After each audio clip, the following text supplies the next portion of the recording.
Hi friends, എല്ലാവർക്കും മിലവൻ മീഡിയയുടെ പുതിയൊരു എപ്പിസോഡിലേക്ക് സ്വാഗതം. ഇന്ന് ഞാൻ ഒരു തെരണ്ടി, വറുത്തരച്ച തെരണ്ടിയുടെ കറി എങ്ങനെ വയ്ക്കാമെന്നുള്ളത് ഞാൻ നിങ്ങളായിട്ടൊന്ന് ഷെയർ ചെയ്യുന്നത്.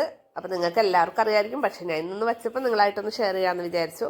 അപ്പോൾ അതിനായിട്ട് ഞാൻ തെരണ്ടിയൊക്കെ ഒന്ന് ക്ലീൻ ചെയ്ത് വെച്ചിട്ടുണ്ട്. ഇനി നമുക്ക് അതിനുള്ള തേങ്ങ ഒന്ന് വറുത്തെടുക്കണം. അതിനൊരു ചീഞ്ചട്ടിയിലോട്ട് കുറച്ച് വെളിച്ചെണ്ണ ഒഴിച്ച് കൊടുക്കുക. അതിലോട്ട് നമ്മൾ ഒരു 1.5 മുറി തേങ്ങ എടുത്തിട്ടുണ്ട് കേട്ടോ.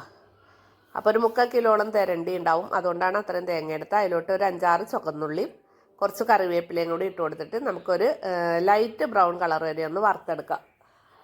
ഒരുപാട് അങ്ങോട്ട് കരിഞ്ഞ് വറുക്കണ്ട. അതിലോട്ട് നമുക്ക് മസാലയും കൂടി ഇട്ട് കൊടുക്കാം. മല്ലിപ്പൊടി, മുളക് പൊടി, മഞ്ഞൾപ്പൊടി, ഇത്തിരി ഗരം മസാലയും കൂടി ഇട്ട് കൊടുത്തിട്ടുണ്ട്. ഇതിപ്പോൾ ഇത് നല്ലോണം വറുത്ത് വന്നിട്ടുണ്ട്. ഇനി നമുക്ക് ചൂടാറാൻ വയ്ക്കാം. അപ്പം ഞാൻ ഇവിടെ തീ പിടിപ്പിച്ചിട്ടുണ്ട്.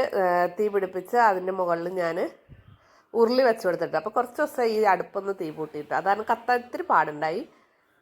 ഉരുളിയിലോട്ട് ഞാൻ ഇത്തിരി ഉലുവ ഇട്ട് കൊടുത്തിട്ടുണ്ട്. ഇനി ആ ഉലുവ പൊട്ടിക്കഴിഞ്ഞിട്ട് നമുക്ക് അതിലോട്ട് ഒരു കഷ്ണം ഇഞ്ചി ചതച്ചത്, തക്കാളി, പച്ചമുളക്, 3-4 അല്ലി വെളുത്തുള്ളിയും ചെറുതായി എരിഞ്ഞ ചുവന്നുള്ളിയും കൂടി ഇട്ട് കൊടുത്ത് ഒന്ന് നല്ലപോലെ വഴണ്ട് വരുമ്പോൾ അതിലോട്ട് നമുക്ക് പുളിവെള്ളം ഒഴിച്ചു കൊടുക്കുക.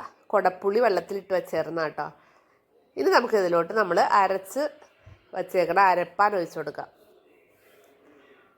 അപ്പോൾ ഇത് അരപ്പാൻ ഞാൻ ഒഴിച്ചു കൊടുത്തിട്ടുണ്ട്. ഇനി ഇതൊന്ന് തിളച്ച് വരുമ്പോൾ നമുക്ക് ഇതിലോട്ട് ഇത്തിരി ഉപ്പും കൂടി ഇട്ട് കൊടുക്കാം. അപ്പം മീനിന് ആവശ്യമായ ഉപ്പും കൂടി ഇതിൻ്റെ കൂടെ നമുക്ക് ഇട്ട് കൊടുക്കണം.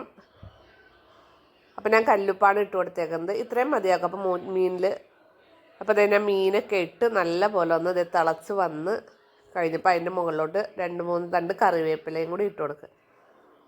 അപ്പം അടിപൊളി കറിയാണ്. അപ്പം നിങ്ങളെല്ലാവരും ഒന്ന് ട്രൈ ചെയ്ത് നോക്കിയിട്ട് ഫീഡ്ബാക്ക് അറിയിക്കാൻ മറക്കരുത്. ഇനിയിപ്പോൾ തീ വയ്ക്കേണ്ടായത് തന്നെ അതിൽ കിടന്ന് സെറ്റായിക്കോളും. നമ്മുടെ കറി ഇവിടെ റെഡി ആയിട്ടുണ്ട്.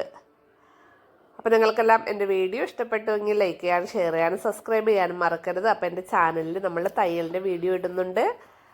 അപ്പോൾ തയ്യൽ പഠിക്കണമെന്ന ആഗ്രഹമുള്ളവർക്ക് വീഡിയോയിൽ നമ്മുടെ ചാനലിൽ കയറി കണ്ട് നിങ്ങളുടെ അഭിപ്രായം കമൻറ്റായി അറിയിക്കുക.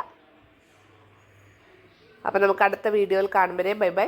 Thanks for watching.